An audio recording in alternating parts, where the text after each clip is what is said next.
மகாபெரிவாச்சரணம். ஸ்ரீ லலிதா ரகசியசகஸ்ரநாமத்தில் வாக்தேவதைகள் அம்பிகையின் அனுகிரகத்தை சொல்லக்கூடிய நாமங்களாக சொல்லி கொண்டு வந்தார்கள். அந்த நாமத்தில் கடைசியாக வரக்கூடிய நாமம் ஓம் மிருத்யுதாரு குடாரிகாயை நமஹ. ஓம் மிருத்யுதாரு குடாரிகாயை நமஹ. இங்கே மிருத்யு அப்படிங்கிறது மரணம், தாரு அப்படின்னா மரம், கோடாரிக்கா அப்படின்னா கோடரி.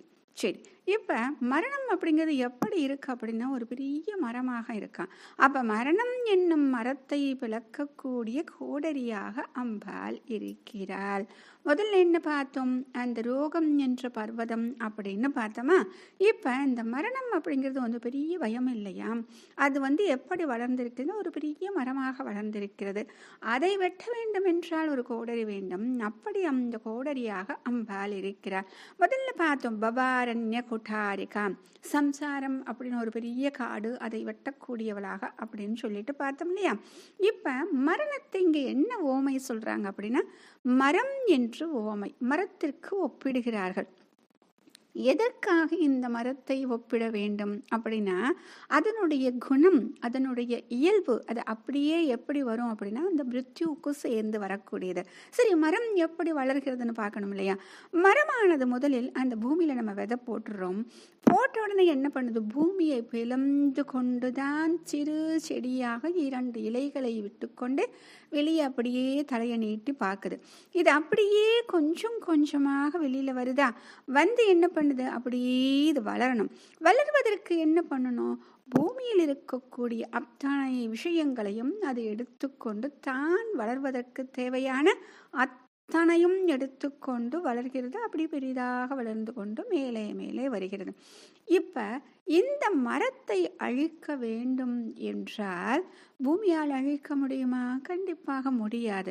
அப்ப அதைத்தான் இங்க சொல்றாங்க, இந்த மிருத்யு அப்படிங்கிற மரணமும் அதுபோலத்தான் நாம் இந்த பூமியில் ஜனிக்கிறோம். நாம் ஜனிக்கும் பொழுதே நம்முடன் மரமாக இதுவும் மரணமும் வளர ஆரம்பிக்கிறது. ஏன் அப்படின்னா முதல் நாள் பிறக்கும் போதே நாம் போக வேண்டிய நாளையும் எழுதித்தான் நம்மை அனுப்புகிறார்கள் இல்லையா? இந்த ஜீவனை, இந்த பிறவியை கொடுத்து அனுப்புகிறார்கள். ஆக நாம் வளர வளர மிருத்யுவும் நம்முடன் சேர்ந்து வளர ஆரம்பிக்கிறது. நாம் என்ன பண்ணுறோம்? நம்முடைய வாழ்க்கையை நடத்துவதற்கு என்னென்ன காரியங்கள், என்னென்ன விஷயங்கள் செய்யணுமோ செஞ்சுக்கிட்டே வர்றோம். செய்ய செய்ய என்ன பண்ணுறோம்? அதற்கான காலத்தையும் நாம் எடுத்துக்கொண்டே செய்கிறோம் இல்லையா?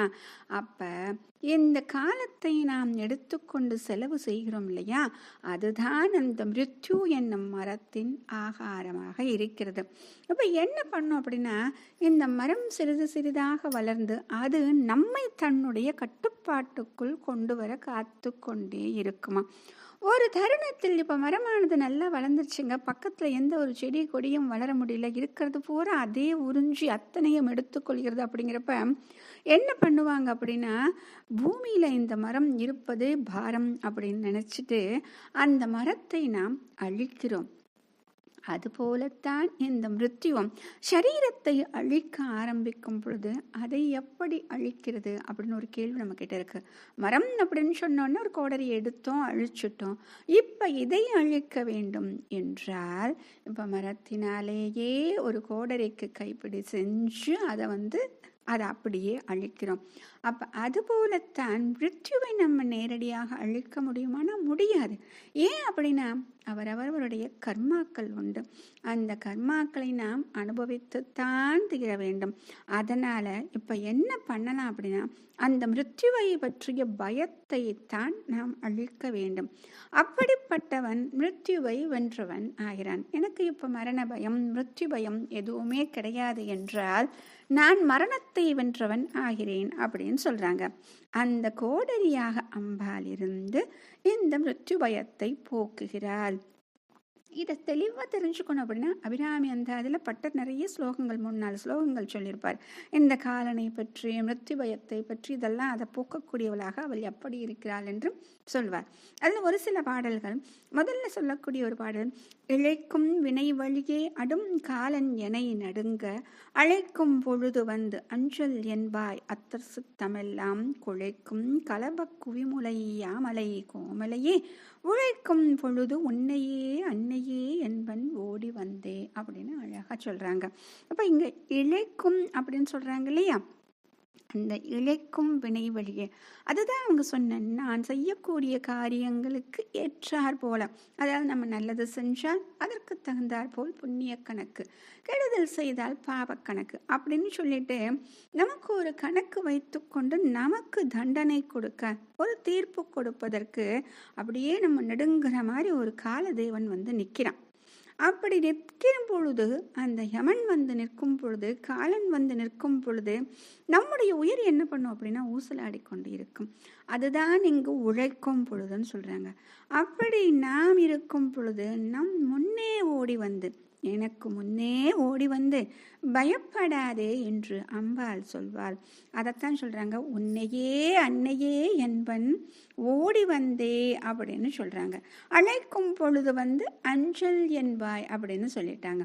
இதை இன்னொரு ஸ்லோகத்தில் சொல்லும் பொழுது, இன்னொரு பாடத்துல வவ்விய பாகத்துன்னு ஒரு பாடல் வரும். அதுல சொல்லும் பொழுது வெவ்விய காலன் வரும் போது வெளி நிற்கவே அப்படின்னு. இப்ப இது போல அம்பாள் நம்மை வந்து எப்படியெல்லாம் காக்கிறாள் என்றால், அந்த காலன் வரும் நேரத்தில் நம்முடைய மரண பயத்தை போக்கிவிட்டால் அவள் நமக்கு நல்ல கதியை மட்டுமே கொடுக்கக்கூடியவளாக அவள் இருக்கிறாள். ஆக இதுவரைக்கும் பார்த்த நாமாக்கள் அனைத்தும், அதாவது அம்பிகையின் அனுகிரகமாக சொல்லக்கூடிய அனைத்து நாமாக்களும் எப்படி இருந்துச்சு அப்படின்னா, இயற்கையின் ரூபமாகவே, இயற்கையோடு தொடர்புடையதாக, இயற்கையின் வடிவமாகவே அம்பாளை வாக்தேவதைகள் சொன்னார்கள். முதல்ல சொல்லும் பொழுது சுதா விருஷ்டிகை, அமிர்த மழையாக சொன்னாங்க. அடுத்தது காட்டு தீயாக தவானலா, அதாவது அக்னி மண்டலம். அடுத்தது வாதூலா, காற்று மண்டலம். ரவி பிரபா, சூரிய பிரபையாக, சூரிய ஒளியாக. அடுத்தது சந்திரிகா, சந்திரிகையாக, நிலவாக. அடுத்தது கனா கனா, கார்மேகமாக. தம்போலிகி, இடி அப்படின்னு சொல்லிட்டு இப்படி இயற்கையின் வடிவமாகவே அவள் இருக்கிறாள் அப்படின்னு சொல்லிட்டு எப்படி இவள் தன்னுடைய அனுகிரகத்தை காண்பிக்கிறாள் அப்படின்னு சொன்னாங்க. இப்படி இந்த அனுகிரகத்தை காண்பித்து நமக்கு நிலையான பேரின்பமான முக்தியை நமக்கு தருகிறாள். மகா பெரியவா சரணம்.